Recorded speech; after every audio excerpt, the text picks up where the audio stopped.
talking business, of course, which is your domain.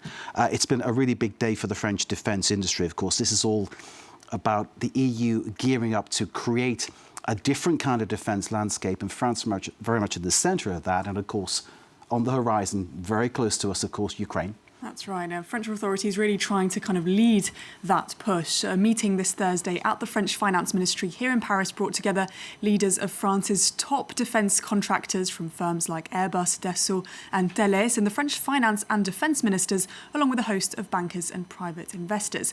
Finance Minister Éric Lombard says it's a starting point for discussions, adding that the aim is to raise €5 billion in new capital for defence companies.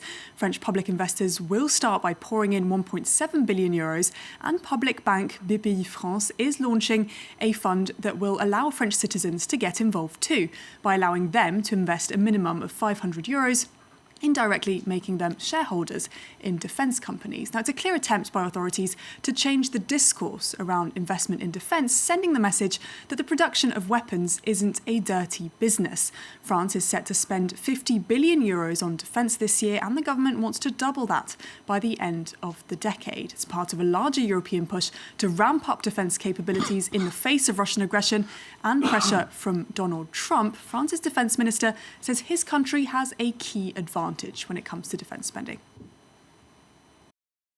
When we spend €1 on defence, it's €1 that stays in France. We're the only European country that can say that, and no one wants to delegate our security or our defence industry. So yes, there is a way forward for public defence spending, because it's not just about the military, it's about sovereignty, strategic autonomy and jobs.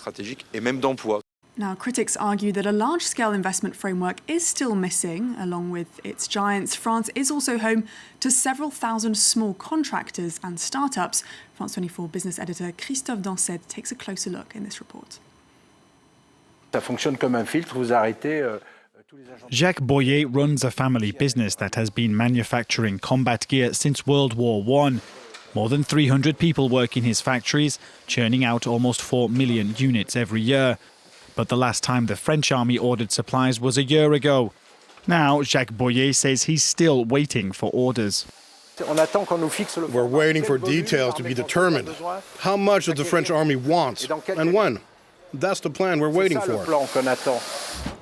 Outside the French capital, Paris, Thales builds radars capable of detecting planes, helicopters, drones and missiles up to 500 kilometers away.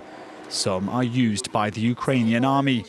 Over the last 2 years, more than 400 people have been recruited to triple production. We boosted production to meet growing market demand. The GM200 is tactically useful. It takes 15 minutes to get going and only takes 10 minutes to stop it and leave the theatre of operations.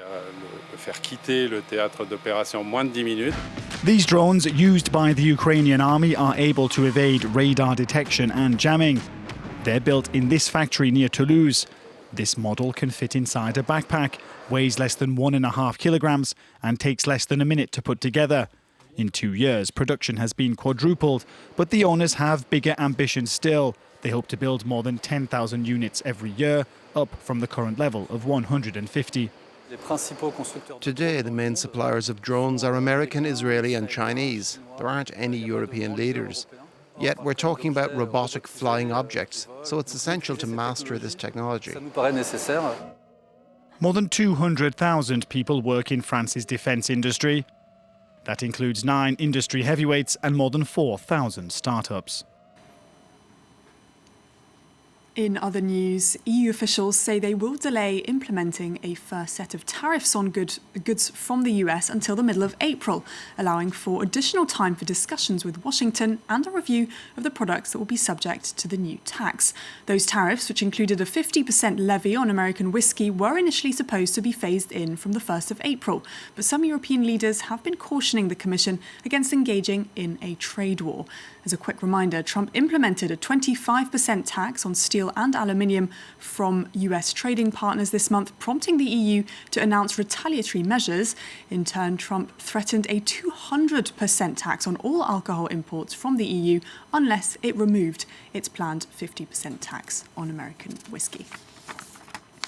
And let's end with a quick look at the day's trading action now. European markets closing lower amid a series of monetary policy updates. Frankfurt's DAX leading losses there. The Bank of England held its key interest rate at 4.5% on Thursday, with the central bank warning of global trade uncertainty. It comes after the US Federal Reserve held its key rate, indicating 2/4 percentage point cuts were likely later this year. Stocks on Wednesday rebounded after the Fed meeting. The S&P slipping back into negative territory on Thursday, though. The Nasdaq also falling over 0.3% as Apple shares come under pressure. I'll be back with plenty more market updates later. People around the world marking that in their diaries. You're back what time? 9 p.m. 9 p.m. 9 p.m. Paris time. Cammie's back with more of business. Thank you very much indeed, Cammie, for that update. We take a short break after that. There is